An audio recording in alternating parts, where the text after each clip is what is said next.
This is the panel on trillions of lines of code and counting, securing applications at scale, with your moderator, Adrian Lane. Good morning. Just a quick reminder, I know they probably told you in every single other session today, or yesterday as well, to turn off the cell phones if you could. But yes, this is trillions of lines of code and counting, securing applications at scale. Our panelists today, we've got 4 great panelists, everybody deep in knowledge for code development and code management. On the end, we have John Johnson. He's a security manager for John Deere, manages security across 130 business units in 160 countries. Noted panelist, speaker, blogger. We're very thankful to have him on the panel today. Next to him is Alex Hutton, many of you know. Alex today asked me to introduce him as just a guy interested in risk analysis. That underserves him a little bit. You might know him as one of the co-authors of the Verizon Data Breach Report. I know him as the guy most likely to ask for a cocktail waitress on the panel. Jeremiah Grossman's next to him, CTO White Hat Security. Probably no introduction necessary, just simply one of the best minds in the entire world on web and application security. And here, Brad Arkin. Brad Arkin is a director of product security and privacy at Adobe. He leads the secure software engineering team, formerly of Symantec, AtStake, and Cigital. That's our panel. I'm Adrian Lane. I'm with a small security analyst firm called Securosis. They've invited me up here because I've been professionally coding since 1987. I've been the CTO or VP of engineering of 4 different startups over the last 12 years. So we look at security under a microscope when it comes to applications. We look at tools, techniques, processes, and so forth. What we want to really focus on here today is the macro scale of securing applications. I've had this discussion with most of our panelists over one time or another, and I actually argued that we really could secure these applications. We could do things to train developers. The statistics have proven me wrong over time. So what I wanted to do is I wanted to ask the panelists, and I know that Alex and Jeremiah both have performed research in this area. Can you kind of frame the problem for us? I mean, how big of a problem is this? Is it getting worse? Maybe we start with John.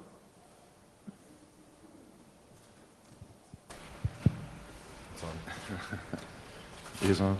We're off to a roaring start, guys. Well, ask the question in a way that I can answer from the corporate perspective. Okay. Let me start. I'll start. You start. Okay. So I can talk. Well, I don't even know which ones. Now both are on. I can talk from a perspective of actual incidents and what the role of software and software flaws and so forth play in actual incidents and pervasiveness. And then I'll hand it off to Jeremiah, and Jared can talk about the data that they see about how prevalent it is. Basically, we do a report at Verizon. When I was there, I'm no longer at Verizon. And the report is a summation of 1,700 incidents. And it's all the big ones and a lot of the little ones and so forth. And guess what? SQL injection, still huge, especially in incidents of magnitude. An incident of magnitude, by that I mean an incident where it really, really hurt the company.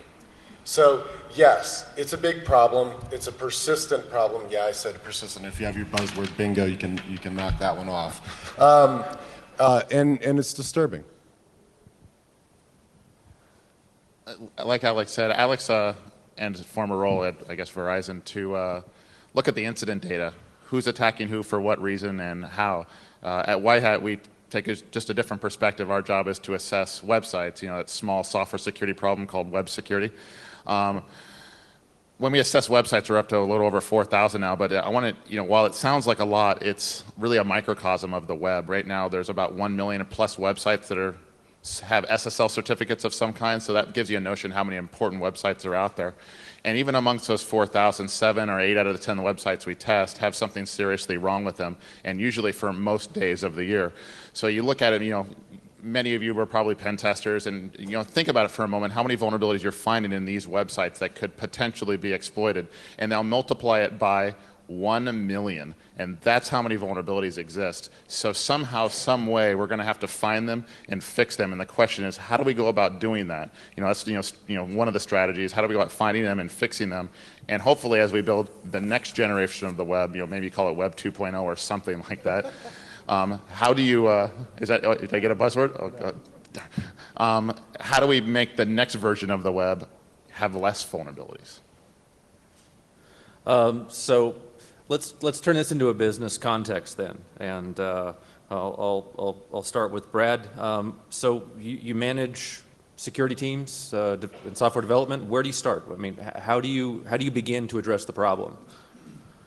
So for us, the first step when we look at the problem is, and we describe it as raising the security IQ across the company. And so where we begin is with education.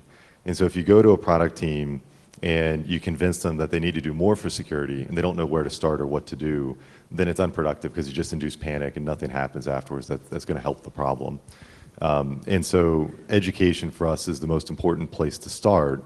And then quickly thereafter, you have to work on aligning the incentives and making sure that you have a way to measure if we're doing good enough or if we need to do more or reel it in a little bit. So that's, step one is education. Step two is making sure that you have some framework that'll drive attention to this problem and make it a priority. And then after that, then you quickly have to decide how you rank the risk according to each of the different business drivers that you have, and then what is most important, and start to determine what is going to be good enough so that you know how far you have to push until you get there. So you're treating this as a corporate-wide problem?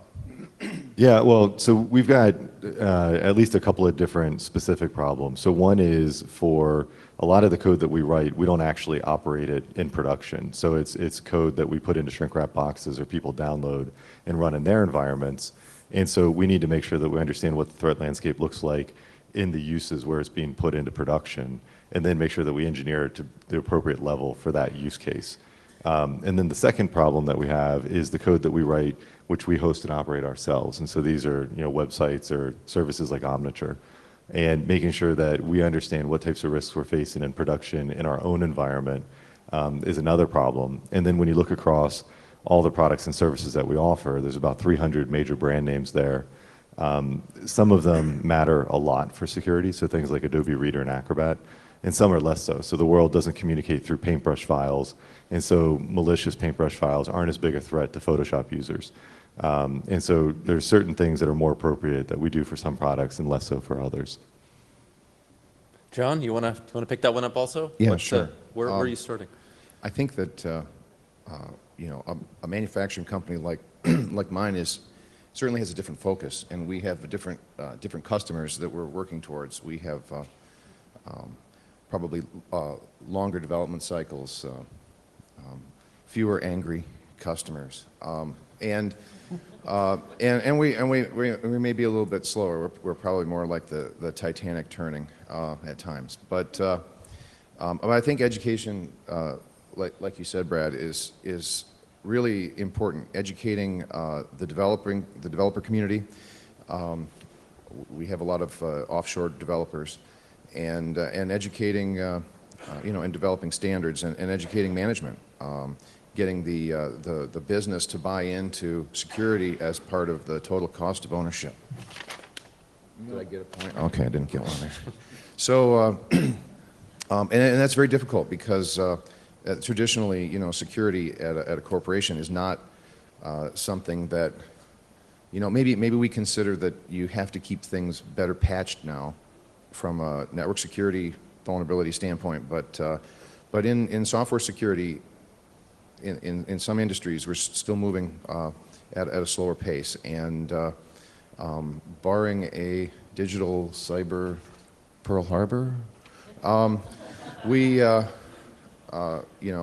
would really rather not have some kind of a big event drive the security budget, and so it's really demonstrating that there is a problem, ratcheting up, expanding the assessments, and trying to push security down further into the QA process, so we can do it earlier on instead of after the fact, which is frankly where I think companies like ours have to start. So I want to challenge the panel a little bit here, because the first couple of responses sound like the same thing I've been hearing for a few years. And I visit a lot of Fortune 100 companies. We're talking 30-year-old legacy applications, new web applications, older hub and spoke applications that got webified along the way, and quite literally millions of lines of code that are insecure. And education is great, but if that's the case, how are you educating these people? Because the software developers are not getting trained in college. I mean, they do not train software developers in college to create secure code. So what is your process to go about this education? Which pieces of education? Where are you guys starting? So the way that we've approached education is through our certification program. And so this is something that my team has developed. We went out and looked at a lot of vendors, different training programs that were out there, and decided none of them were a great fit for what we needed to do. And so we put together this training program that is mainly based on computer-based modules, so people can take them. They're 20 to 40-minute segments, and it totals up maybe there's 4 dozen in total. And in order to make it a little bit more fun for people, we divided them up into different belt levels. So you have white belt, green belt, brown belt, black belt. And so you can sort of unlock these milestones. We have an internal, sort of like an internal Facebook corporate network that you can connect to other people that you're friends with in the company. And so we call it Flare. So once you achieve a different level, you get a badge on your page. And so that's a way for people to know what levels they have achieved and show off about it. And by making it a little bit more of a competition, what we found is that there's a lot of people, particularly outside the U.S., so the lazy North Americanos don't like education as much. But these folks really chase after getting certified to higher levels.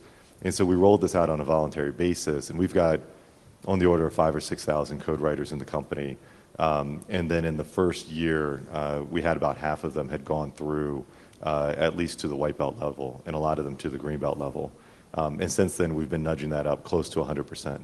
And what we find is that you put compelling information out there, and some of this is dry stuff like C++ coding errors, and some of it is more interesting, like what happens in a PCERT response, and what are the bad guys thinking, and what do we need to get the information out in order to protect against. But if you make it interesting, you make it accessible, and you put it in the bite-sized chunks that are a better fit for their real workday, instead of asking them to take a week off and go somewhere for a training class, then people really soak up the information. But then to your point about that we're just saying the same things and that nothing has really been getting better the past 10 years, to me that's really the second part, which is how do you make it a priority? And so management wants to see that it's on time, on budget, it's going to work in production, maybe uptime's really important, or performance.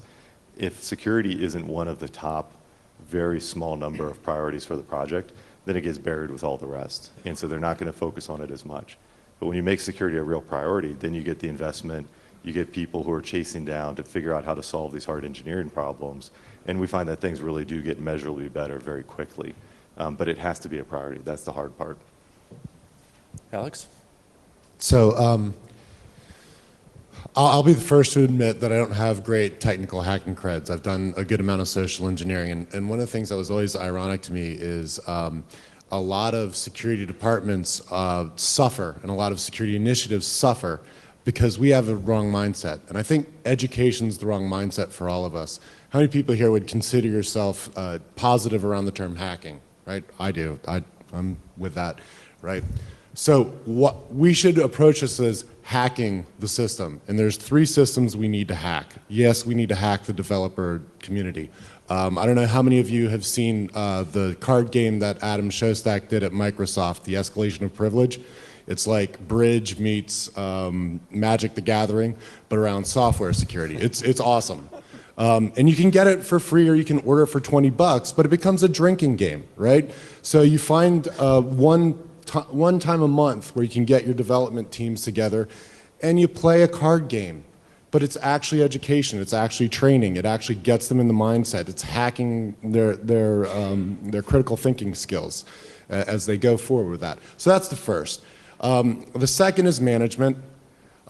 but to actually hack at management to get better software security in the SDLC, you have to hack the accountant or the GRC accountant complex, right? Because these guys have created an entire system of anti-language, right, to obfuscate, wedge themselves between kind of us and management. And if you can hack them into believing that software security is a priority and something that they can make buckets of money on, right? Now it will start becoming an executive priority, in my opinion. So we have these three communities to hack, and I think that is a way to start. A show of hands from the audience. How many people in the audience either have security awareness training programs or security programs to educate developers within their company? Oh, actually, quite a bit.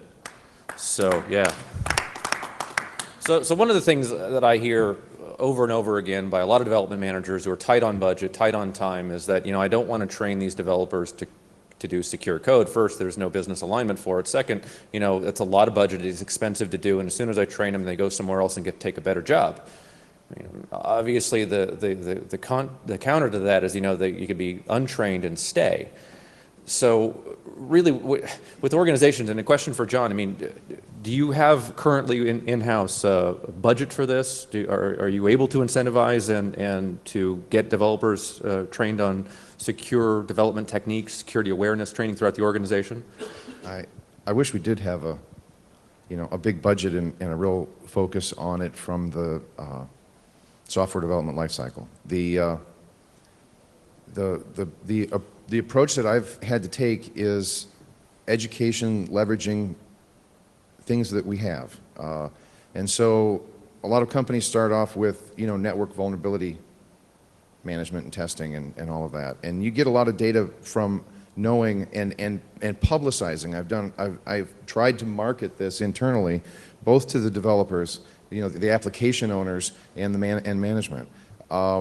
The importance of whether it's a SQL injection problem with a web app, or whether it's this open source code that you've integrated into something that you've developed for the company, that you have to then support and patch. These are all vulnerabilities, and getting them used to a monthly cycle of, for the lack of any real better way of doing it to start off, I think has been pretty successful. We've really raised awareness, raised the bar at our company, and they know that there are vulnerabilities out there. And so if we come to them with a different type of vulnerability, then at the application owner level, they're going to take that seriously. Where we've had trouble is really, like you said, with the training, I like the Flare idea. I know some developers that would really like Flare. I'd love to see them with what are these little alumni things? We give them little hash marks on their arms or something, or tattoos. I don't know. I'm a good coder, but they're all just different ways of looking at vulnerable systems, and I think that corporations are doing a better job of going out there and it's not just patching Microsoft, it's patching all these weird third-party things and things that you buy and bring in and things that you find on the internet, and trying to come up with standards and address this. And the more we do of that, the more we can continue to just expand that and hopefully add good tools. I find it really difficult to internalize a lot of the, Alex was saying he doesn't have a real hacking background, and a lot of people in corporations, in corporate America, we don't have the budget to have lots of software security experts.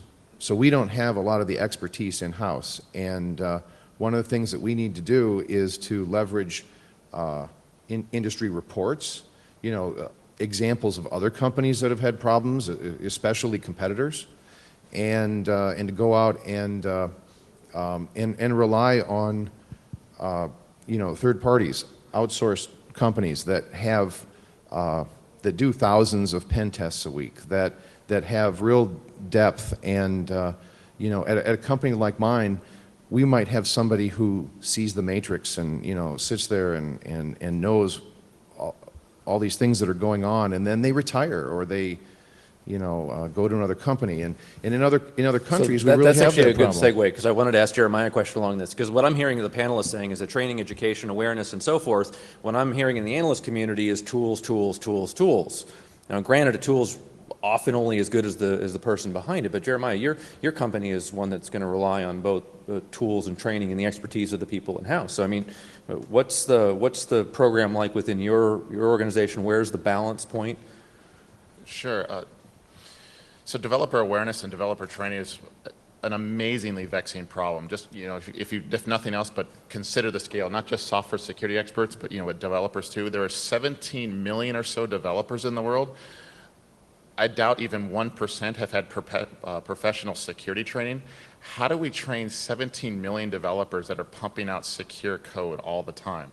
And then we have this mobile thing where I don't even know if we call them developers who are writing these applications now.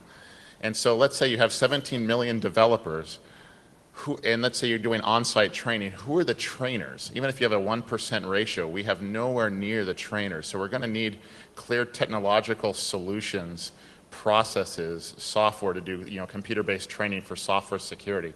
But that's, that's the how. It doesn't really address the motivation. To Brad's point, you have to be motivated to want to develop secure code, and that's management down. So, to Adrian's question, how do we do it internally? The software expertise that we primarily require internally is the ability to break websites en masse. And so the only way we've been able to figure that out and do it at scale is to segment out the vulnerability assessment process into discrete units, the things you can automate, the things that you can't, or pseudo-automate, and break those down into discrete work units so you don't need security pros to figure out how to log into websites, fill out forms, or verify cross-site scripting, because that's been the unscalable model of the pen test world, is that you need one person that knows it all. So you have to break it up into discrete work units, and then you just trial by fire. You let them, basically you get the get out of jail free card on thousands and thousands and thousands of websites, and they get really experienced really fast. It's the only way we've been able to figure out how to do it at scale. I just want to add to that. If your company thinks that you can buy a tool and push a button and the technology is going to solve your problem, then they're off base. But if we're going to deal with the scale of the issue, there's got to be some form of automation there, right? I mean, there has to be some... Automation is important because it's got to scale. Yeah. Right. So if we're talking but about you need- training 17 million developers around the world, I mean, there's got to be a balance point here somewhere. Because I'm hearing other analysts in the community saying, that the developers will never get there. It's the same problem. We can't fix the code simply because there's too much of it. We're not going to train the developers and get them up to speed for the same reason. So let's push the security down in the compiler layer. Let's bolt a WAF on the front of our website. I mean, that's what I'm hearing. And there's a much more compelling business case in many ways. To do that, because it's a fixed sunk cost one time that WAF box is not going to leave my company. So business alignment, I mean, Brad, maybe you take this question. I mean, the business alignment aspects of it, how do you incentivize the organization? How do you incentivize the developers to actually create secure code? So I wanted to talk about the tools real quick. So we've seen tools to try to make the code better or perfect or bulletproof. Usually those things don't work in practice. But something that has been very successful are mitigation technologies, which make the attacker's level of effort much higher in order to carry out an exploit. And so on the Microsoft Windows platform, you see things like DEP and ASLR are very effective in raising the cost to the attacker. And so the amount of time in front of the keyboard to take what would have been a vulnerable piece of code and convert that into a functional working exploit that's robust and reliable is now much, much more expensive for people who opt into these types of mitigation technologies. And so then with one of the Adobe products, Reader and Acrobat with version 10, we put in some sandboxing technology which leverages low rights mode on a Windows platform. And so even though there still may be juicy vulnerable code somewhere in the code base, it's now an extra hop in order to carry out a successful attack. And that's a lot more work. And so I think that there is a lot of future mitigation technologies and things in the compiler tool chain and the platform that can help a lot. But then to segue into the other question, making that investment to take advantage of these things or to try to do a better job in securing the code itself it really has to be a priority. And that's going to be dependent on the business context of what the code is being written for.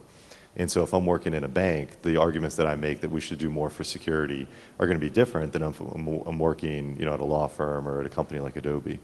So I've been at Adobe almost 3 years now. And when I first started, I cast a very wide net looking for ideas and motivations of what might really set the hook in order for us to get people to pay attention at the developer level to security. And we had pockets of teams and then individuals who are really passionate about security, but how do you make it a corporate-wide priority? And so I met with the corporate social responsibility folks. I met with the PR team. I introduced myself to a lot of folks very far outside of engineering in order to understand, what's your priority? What are you hearing from your customers? What can we do in order to make sure that the security that we're delivering matches the expectations and needs of the customers in their environment? And we finally latched on to a couple of things that really mattered to Adobe's business. And that is what we used in order to pivot up. And so now we have monthly meetings with the CEO where we get to present a dashboard about how all the product teams are doing. And when you get a red next to your product that gets shown to the CEO, it's not going to be read a month later. Things really change very quickly when you get that level of exposure to management. And then if the CEO ever gets a little bit tired, we have a standing slot at the board meeting in order to describe to the board members what we're doing there for security. And so that level of priority is what it takes in order to really make a big change, particularly when you've got so much inertia going in a particular direction. And so unfortunately, apart from the persistence that's required, these aren't easily repeatable tricks that work across every company because the business context is going to be so different. But that's, I think, one of the big things is just to start casting a wide net, looking for how to tie it to the business more directly. So I actually want to take this and move the question over to Alex because based upon a lot of your research, I mean, that's pretty much industry-wide research. If you're going to take a risk-based view of where you're going to put your investment, what do you think? I mean, from the breach research that you have done, where would you make investments if you were on the outside looking in? Assuming I'm not vendor specific, right? Like I'm not producing code that other people are going to consume outside of my walls. The data has reinforced what we have always known intuitively about threat modeling. You got targeted and you got non-targeted, right? And up to this point, targeted has meant bigger, awfuler breaches. And we all have sat in conferences like this for the past several years and heard, and there's nothing you can do about those guys. So in terms of automation, in terms of doing that, at least you can start to address, in terms of easy wins, the non-targeted, right? The target is much more difficult, and I think that's where we're failing wonderfully, and that's why we're having this sort of discussion, and I don't have answers around that. I don't think anybody does. Why don't we go back to the justification of security? It's many organizations have a tough enough time getting the developer headcount they need to fill out feature function development that they've got. Where do you come up with a budget? How do you justify the security spend? I mean, obviously there's larger companies, Microsoft's got budget, smaller firms like John Deere, maybe not so much. I mean, so how do you go about getting the justification for security and getting the budget at it? I guess compared to Microsoft, we're a small company.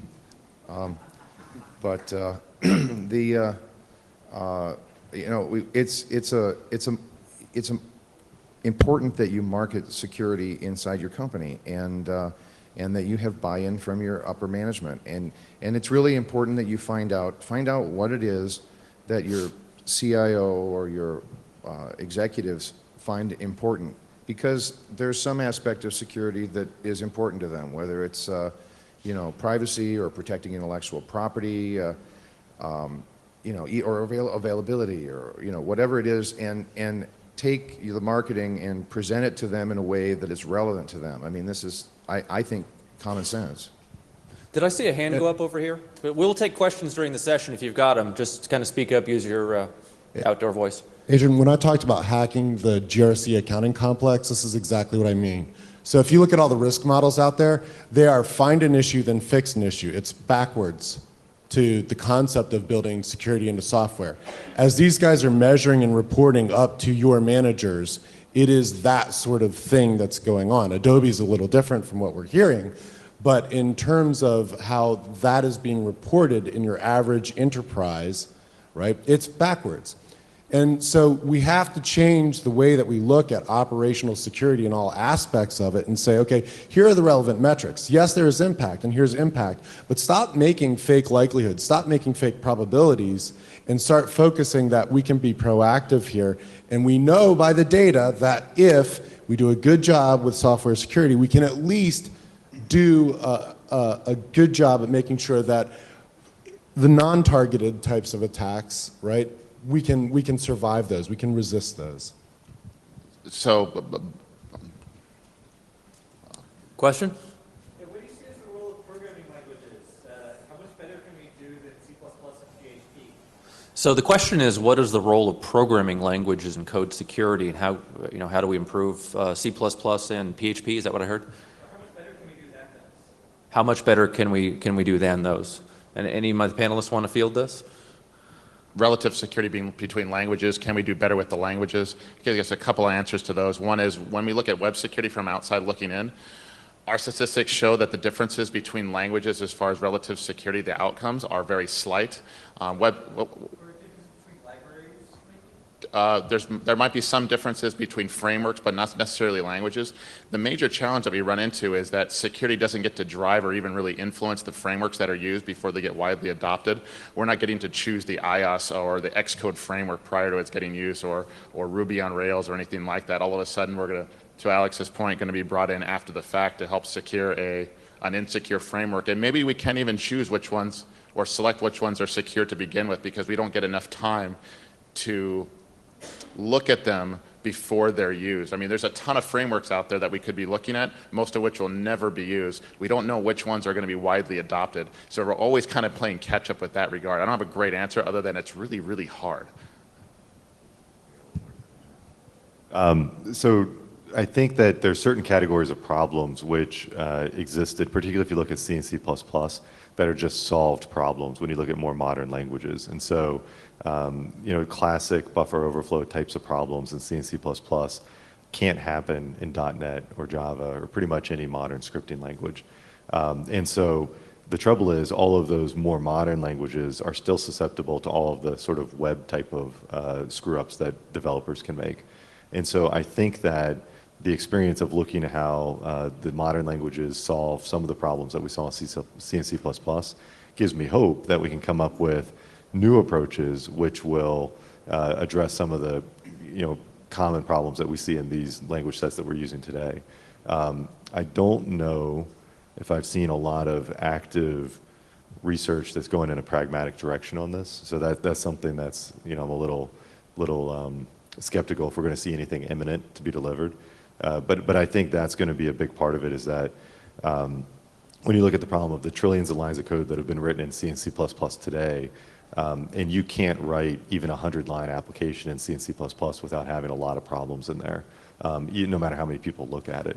And so getting modern languages which allow us to help cover up for human nature to make these little mistakes is something that's going to be a big part of the final answer to this problem. Question? Yes, although you brought it up a little bit in terms of the application firewall, in terms of doing some validation before it gets to the application, and having that as a service before it gets to the application. What about standard services that applications and developers could use?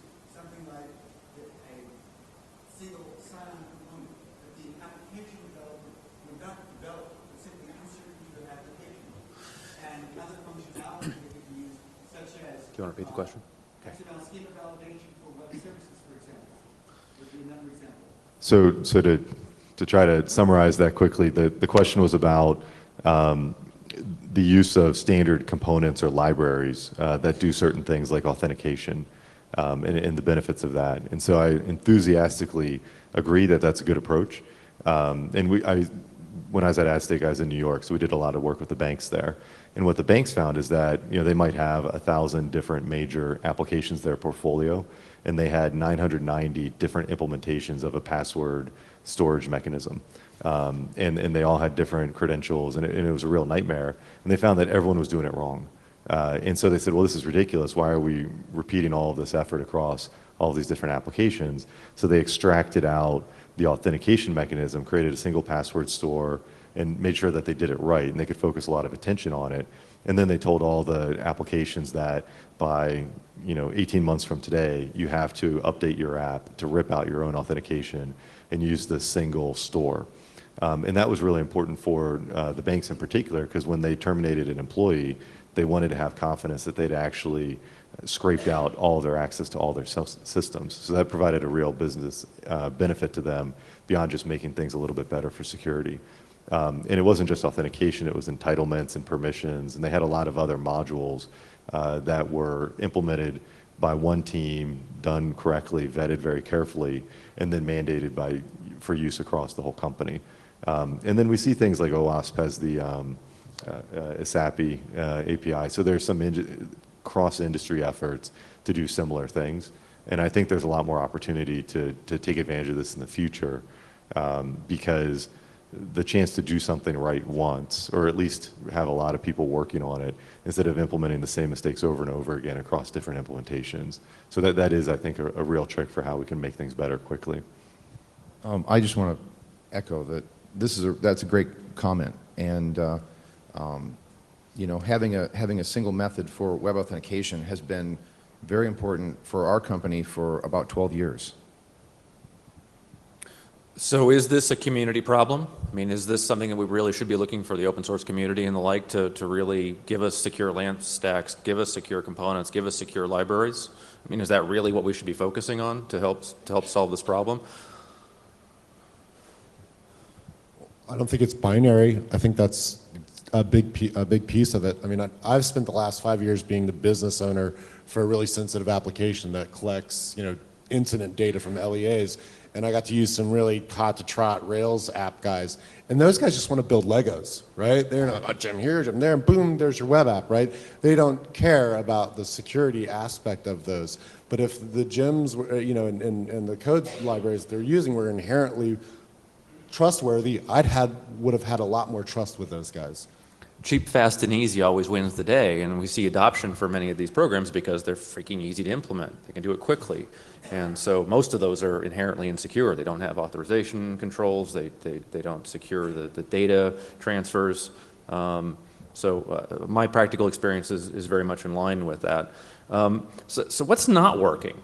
From your experience, I mean, what have you done and screwed up, and now you're moving forward? What can you give to the audience that avoid this at all costs? I have a lot of anecdotes on this. So there's a few things that make sense at a project level, and they don't make sense at scale. And so my experience coming into my job at Adobe was working as a consultant, usually on a project-by-project basis, and occasionally, working with a company for a short period of time. And I had sort of an attitude that I could march into an individual product team and sort of whip them into shape, and then things would be better afterwards. And so there's a lot of things around manual code review, testing, and security quality assurance. And these things may work, and it may be satisfying that you can by hand find a bunch of bugs looking at a certain section of code. But when you think about how much code exists inside of even, Adobe's not a huge company, but we've got on the order of 1 billion lines of code in all of our products. And so you multiply how many man years it would take to go through all that by hand, there's no chance. And when you look at it, any time you spend on manual code review could have been better invested on some other quality process. So we've spent more time on code review, which in hindsight I would have wished we hadn't. And the other thing is that trying to use test results to demonstrate a business need really doesn't help at all. So if you go in and you do some kind of pen test, and then you wave the report around and you say, we found this many critical bugs, and we found this many of this category of bug, and this should demonstrate to you that this is a priority. And they say, no, it just demonstrates that I'm going to throw this in the pile with all the other bugs I'm not fixing. And so unless someone convinces them that these bugs are not priority 3, but they're really priority 0 or priority 1, and just having a thick report on the table doesn't change any of that. So there is an important role for testing and pen testing, but it's not effective until you've got that priority in place where you know the results will be integrated and addressed quickly, or at least assessed and integrated into the rest of the bug fixing they have to do.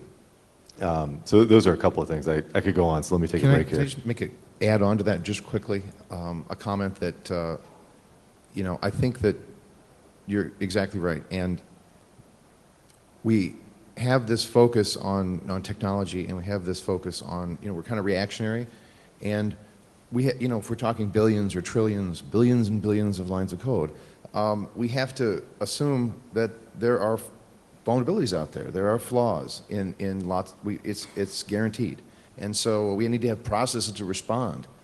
We need to have something. Okay, what do we do when we find a problem? How do we address that quickly? Not do we just run around in circles. And so I think having processes and being prepared to deal with that because it's inevitable is important. So to Adrian's question, what isn't working? And I think this touches on budgeting, which you covered issue, and risk management, which Alex mentioned. The way we do InfoSec budgeting industry-wide doesn't work. If you think about it, how IT business invests, you spend the least amount of your IT budget on networks, routers, switches. Then just above that, as far as your spend, you spend a little bit more on hosts and servers and desktops and things. And now if you collect all your developers and all the software that you write and the software that you acquire, that's by far the most that you spend on, by far the most that IT invests in. Now if you look at IT security and how IT security invests, to protect the investment of IT, you spend the most on firewalls to protect the networks, what you spend the least on, followed by hosts. You buy AV and IDS and things like that. And then you spend comparably very little protecting the applications which drive your business. Congratulations, InfoSec, you're 180 degrees out of phase with the business.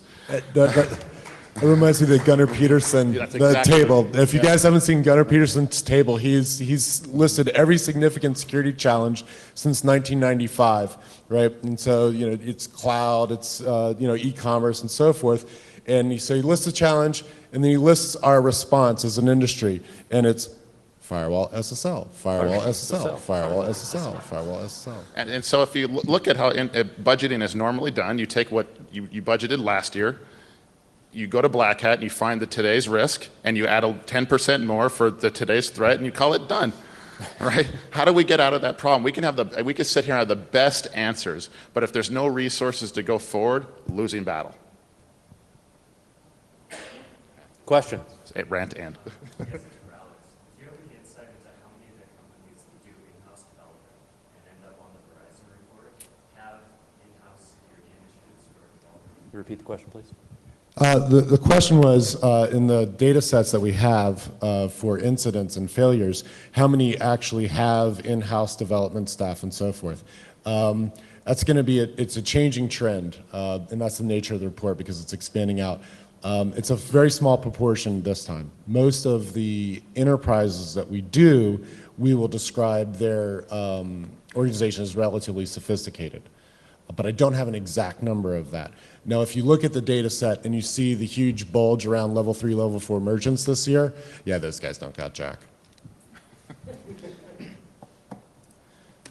Jeremiah had brought up an interesting point.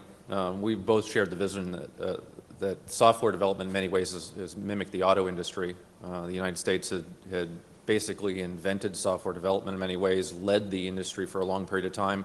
We saw outsourcing happen.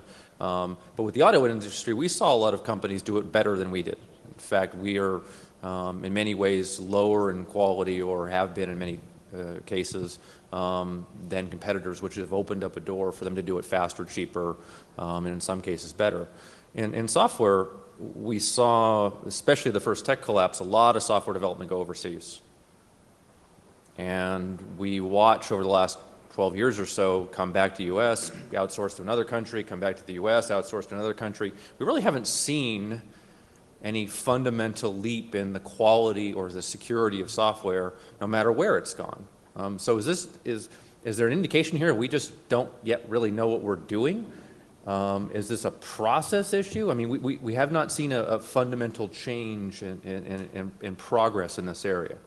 Yeah, so I think one of the things that I see that goes wrong in offshoring stories that end with a bad security outcome is there's very poor communication of the requirements up front. And so the product managers or whoever is scoping out what they're asking to get built offshore, they're very clear on latency, performance, uptime requirements. There's a lot of things that they can measure that they're very clear on. The wireframes are very clear. And so these things usually get delivered and eventually they work it out to where the app that's delivered meets these specs. It's very hard right now to quantify security. And so you can't say this needs to be, a 73. And we're willing to pay for as much as the 85, but anything below than 65 we won't accept. And there's no way to measure security like that today, the way that you can measure uptime or other performance characteristics. And so I think a lot of people, when they're speccing out what they want to be built overseas, they're not able to communicate what they're looking for. And so, the word secure is really the most unhelpful word in a sort of a spec or a feature requirement. And so to me, that's, I think, where the biggest breakdown is. And then when you have everybody doing development in the same room or the same building or the same campus, then there tends to be a lot better sort of nonverbal communication around these characteristics that are harder to quantify. So I think that's the biggest breakdown there. But for teams that have done development offshore that I've been a part of, where security really was a very big priority, and they spent a lot of time communicating it and demonstrating it, and they made very clear what kind of tests they were going to do, then it is possible to deliver a good security outcome with offshore code. But it just takes a lot of effort up front to communicate what it is that you're looking for. John, did you have anything to add to that? That's the model that we followed. And we have competitors that have not been successful with offshoring, and we chose to extend our enterprise, and we have hundreds of developers in other countries that work for us and are a part of our team. And there's a big learning curve with understanding the culture, and the communication issue, I think, does add some complexity, but it's manageable. So I guess maybe the follow-on question to that is how do you incentivize those offshore developers, and is it quite possible that you are disincentivizing them to do security? There is the fear, the reality that oftentimes you train people in this area and they add it to their resume and leave and go somewhere else. And so I think retention is a concern. I think incentivizing them is a challenge, but I think it mostly comes down to clear communication of setting expectations, and I think driving projects from a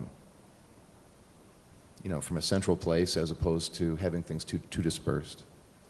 So one of the tricks I've seen now many times at organizations, large and small, actually most of the large ones, is that they define their metrics, what things they want to get better, whether it's number of vulnerabilities per line of code, window of exposure, time to fix, and they get their metrics down and they publish them, a security scorecard, very similar to Adobe, perhaps, by business unit, and they publish them internally so all can see. So what happens is you have a natural, I guess, competitive incentive. No one wants to have the worst software in the business. And all of a sudden, you go from a mindset where security is chasing the development groups, where the development groups are coming back to security going, how do I increase these numbers incrementally and not be the worst?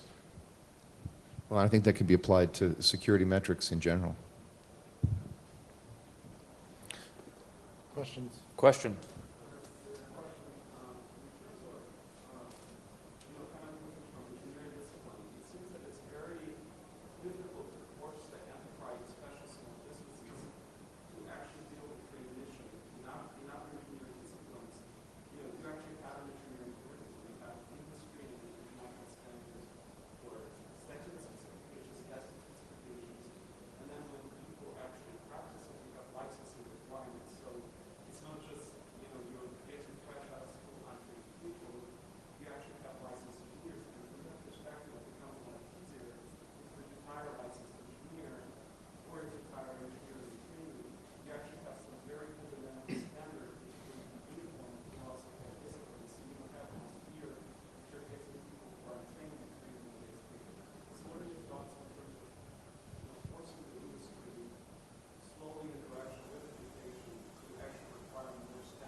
So if I rephrase the question, is it why isn't the industry certifying the engineers in some sort of standardized way? Certifying developers in a similar fashion to the way we've done with engineers. And engineering is a critical component of our business, and we have certified, trained, credentialed engineers. We have a mature QA process for engineering. We're very process driven. We have ISO standards, IEEE standards, and we have Six Sigma, and we don't have that same level of maturity on the software development side. And I 100% agree that's where we need to be, and I see us moving in that direction. But I would ask the rest of the panel what they suggest for how we get there. So I can share some anecdotes about how certification has been very effective for us internally. So we developed our own certification, and we're able to go to a product team now, and we'll say, what you're trying to do is very risky, or you're in a high threat environment, and so you need 2 black belts, a half dozen brown belts, 75% green belts, and 100% white belts. And the engineering VP looks at the team and says, well, the white belts, I can just make everyone go through the training, but brown belts and black belts take a lot of time, and we don't have them. And I said, well, you need them because you can't deliver a good product without that level of security IQ on the team. And so then they look around the company, and someone who's really into security but working on a product where security isn't as big a priority, maybe they've achieved a brown belt, and now you have career mobility because that guy will go over and snag them and say, hey, come over to my team because I need you to do security, and that turns the hobby into a career accelerator. And so that's something that's really worked well for us, and we can actually measure sort of the density of security IQ across product teams now and assess whether they're really trained up to the standards that they need. So this has worked well in our environment. The trouble is that the definitions for our certification criteria, we got to decide. There was no wrangling, there was no vendor influence, there was no one trying to get in their technology as something that was important for the criteria. So I think eventually moving from what we've accomplished inside our tiny little environment at Adobe towards something that works across industry, across companies, is a noble thing to strive for, but it's going to take years because all of the wrangling and politicking and complaining that'll happen, which we were able to sort out just in a 30-minute meeting just because we got to decide. But if you have 100 different companies contributing to this, it's going to take quite a while. But I agree that the benefits of what you've seen with other certifications do translate nicely to security. It's just the trouble of how to achieve that globally accepted industry level of certification is going to be tough, I think. Okay, so I'll be the negative Nancy. I see where you're going, and I like that. And my comment was going to be, cool, how do you make that not the CISSP? No offense to CISSPs. And all. That's exactly my comment, too. Because, I mean, there's lots of security training out there, and there's some very bad developer training where there's not much of it. What's there?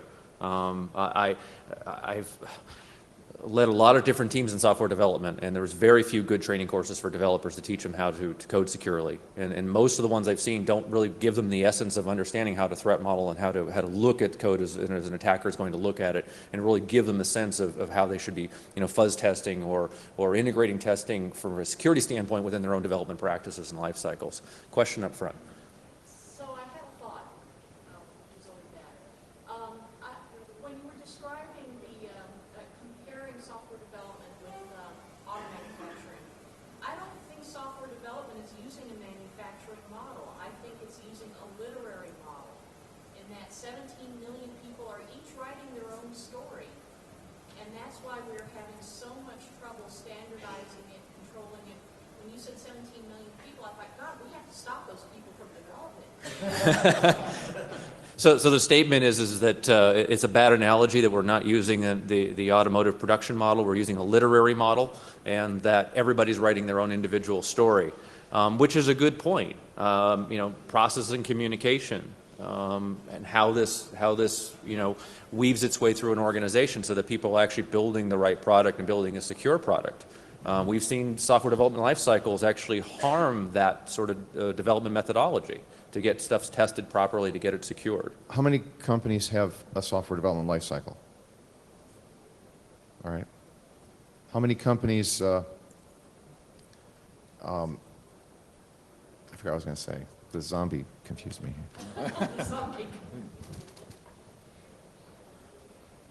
So We have one more. we got time for one more question, sir in the white shirt. Based on your experience, what is the better adopted on the SDLC, static code analysis versus the dynamic? So if I heard the question correctly, it's based upon our experience, what's more effective, static or dynamic testing? Somebody on the panel want to take that? Somebody in the business of both now. I don't compare them. I don't compare and contrast them. I will not say one is better than the other. They both measure two very different things.